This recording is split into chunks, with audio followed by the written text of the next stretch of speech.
So it's a freshwater shrimp. That's quite a good indicator, and that looks like one of the hairworms, which is a nematode.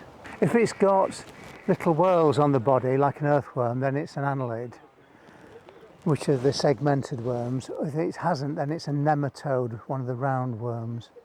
And there are some that live in sort of ponds full of algae and vegetation, which can grow up to about nearly a foot long, can't they? Some of them. Horse worms? Yeah. Horsehair worms. But quite a good load of beasties. So that is actually quite encouraging. That suggests that this is a lot healthier than the pond further down.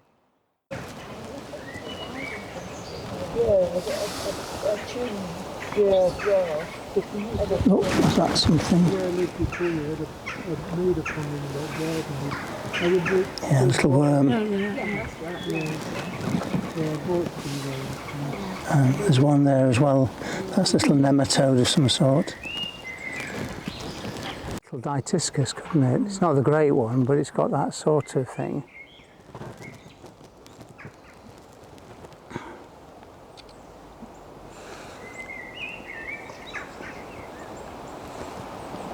And again, well designed to scoot into all this vegetation.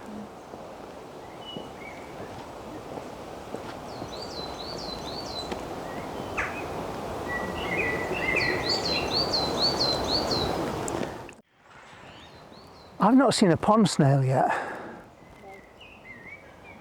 And we should be getting eared pond snail, and we should be getting the great pond snail and ramshorn pond snail.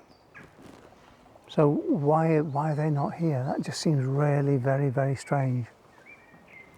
So were they one of the basic?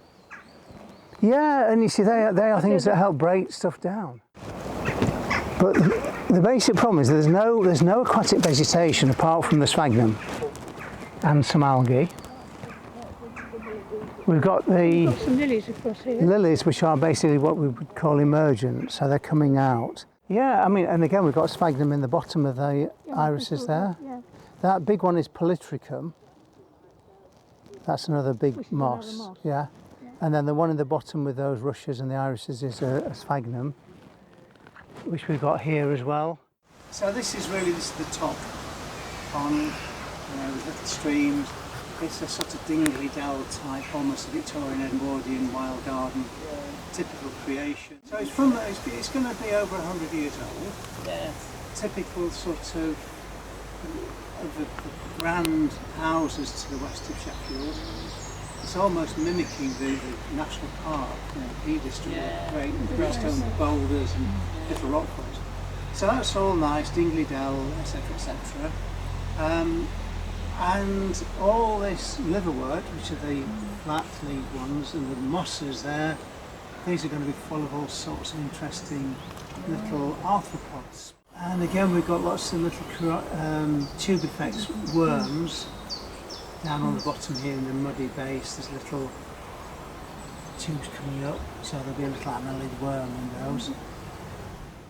Now here, again, we've got quite a decent pond. It's pretty much into a hard base, which is probably why there's very little in the way of weed, because it's going to dry up after this in the summer.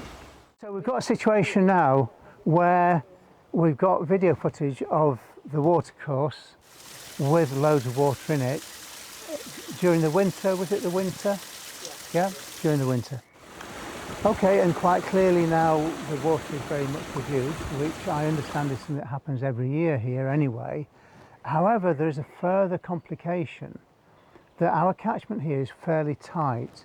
The main catchment is the Whirlow Brook that runs parallel to the park and takes the bulk of the water from the moors and all the way down the Whirlow Valley, the Limb Valley.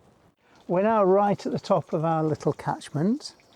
This is the entrance to the Dingley Dell, where we've now got a Japanese stone garden, rock garden below us. And even here we've got a problem of water quality. I mean, this stuff is pretty grim and it honks. It really smells quite bad. and it's clearly not rotting down at all. Now part of that is because it's rhododendron, so it's going to be very, very acidic, and also the rhododendron has some quite interesting toxic chemicals in its leaves, so that won't endear it to things that are going to break down the detritus. But again, it's just this, you know, the food chain is just not operating. So we need to think about what will we do here. The rocks and the shady nature of this, I think, make it quite unique, particularly with the rhododendron. So I think that's a nice bit, you know, it's a different feel, a different atmosphere, it's quite cold, it's quite humid. And there'll be loads and loads of invertebrates living in these little rocky, bouldery, mossy areas. So that's quite a decent habitat, and it's never going to be brilliant for anything else. But I think the one thing that I would say here is that we just need to have this material raked out and then just thrown up on the banks. So you can rake out the top pond there and the one here quite easily and just shift that stuff. There's more leaves going to drop into it. That's the nature of rhododendron, it's what it will do. But it will just clean it up. It's, you know, we need to start at the top of the catchment and work our way down all the way, right the way down to the bottom pond.